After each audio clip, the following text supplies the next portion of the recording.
Hey, how's it going? I'm Dana from Idaho Airguns and Outdoors. I just want to tell you guys real quick about this kral np-03. It's a 22 caliber. We got it set up to run the Crossman hollow points right now at 22 foot-pounds, and we run the Vector Optics compact scope on there, the UUQ bipod, and I just did a DIY camo job on it. We run a Donnie FL silencer, and it's just a real light gun. Carry around, do some pesting. Check it out. Hope you like it. Alright, so in today's video, I'm going to be doing a short review on the Puncher np-03. I am going to be testing a few different pellets and a few different slugs. But in this video, I'm going to try to keep it short for you guys and just test a few pellets. I am going to be testing some of the JSB Hades. So basically for this gun, we're trying to find a good tune and a good projectile to shoot birds with. Trying to keep the gun compact and lightweight. We do have a Sumo silencer, I believe it's what it is. And yeah, this gun is pushing about 28 foot-pounds or 30 foot-pounds in 22 caliber. In part 2 of the video, I will be testing some slugs that I make and a few different NSA slugs as well. We are going to be shooting them into clear ballistic gel and also clay, so we have a better idea of what the difference is between clay and ballistic gel. And we will also be shooting the JSB Hades at about 80 yards. This is a good distance to see if the slugs are expanding at a slower velocity at a longer distance of 80 yards. So yeah.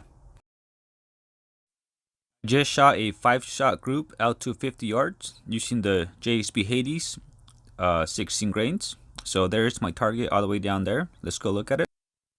Okay, so here's the group of the Hades. This is a 6-shot group out to 50 yards. The overall size of the group is about an inch, which is really impressive. There was a little bit of breeze out here this day, and yeah, the group is pretty good for 50 yards.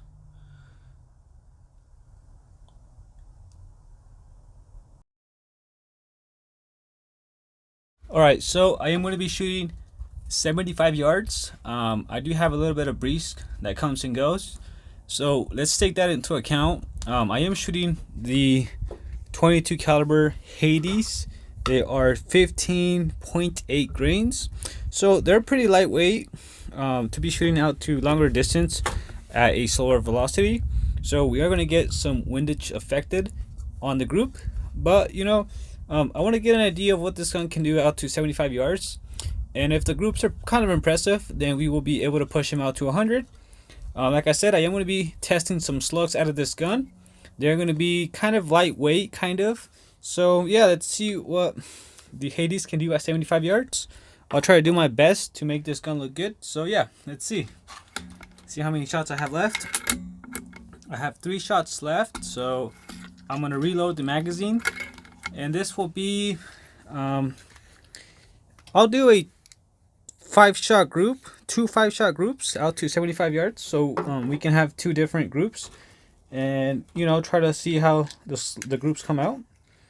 So yeah, and I do really like these Hades. They expand really nice, even at low velocities. They kind of pack a punch as well.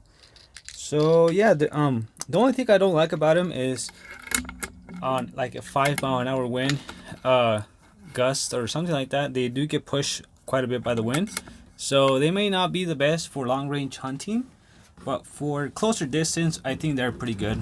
So here we go. I am at 75 yards now, so hopefully you guys can hear me good. If not, then sorry. Let me adjust all this stuff. All right, here we go.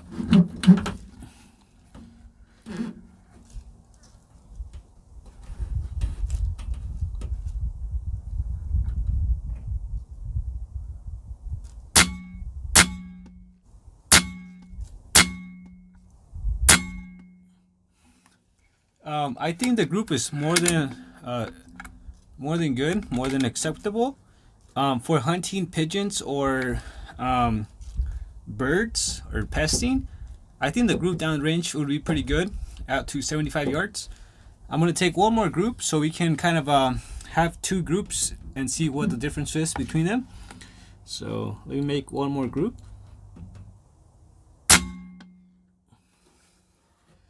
Okay, I think that was 6 shots or 5 or something. So yeah, let's go down range, take a look at the groups. The first group I shot looks pretty impressive. The second group I shot doesn't look too good. It looks pretty decent. We will be able to see that the pellets were actually moved by the wind. So yeah, let's go down range. All right, let's get closer to the group. All right, so my first group was down here, as you can see. This was my point of aim here, and the wind kind of pushed him a little bit to the left. And this was my second group. This was my point of aim right here at this little corner, and it pushed him to the right. So for some reason they were kind of pushed. Let me try to show you this groups better. You can see here's the groups, kind of about an inch as well. Pretty good for 75 yards in my opinion. That is definitely a good hunting pellet and combination with the air rifle. And this is my other group here. You can see very nice at 75 yards. So yeah, let's try to shoot. And then this is the other one at 50. Very nice. Like I said, this was my fault. I accidentally moved the gun when I was shooting. So yeah, pretty impressive. And then I will show you guys how far my pickup is. So here's that, and then that's all the way down there. So that is pretty impressive. Now let's take a look at the ground squirrel I was shooting from 100 yards. So I was shooting the ground squirrel with the JSB Hades 22 caliber. So this is 100 yards. I was adjusting for the wind and the elevation. I did hit it a few times, but like most of you guys know, when shooting pellets at 100 yards, the pellets get pushed by the wind very easily. Yeah, this is a gun I would only shoot maybe out to 80 yards the maximum. 100 yards wouldn't be a good range for this gun. For 100 yards, you might want to use slugs or a heavier pellet. So yeah.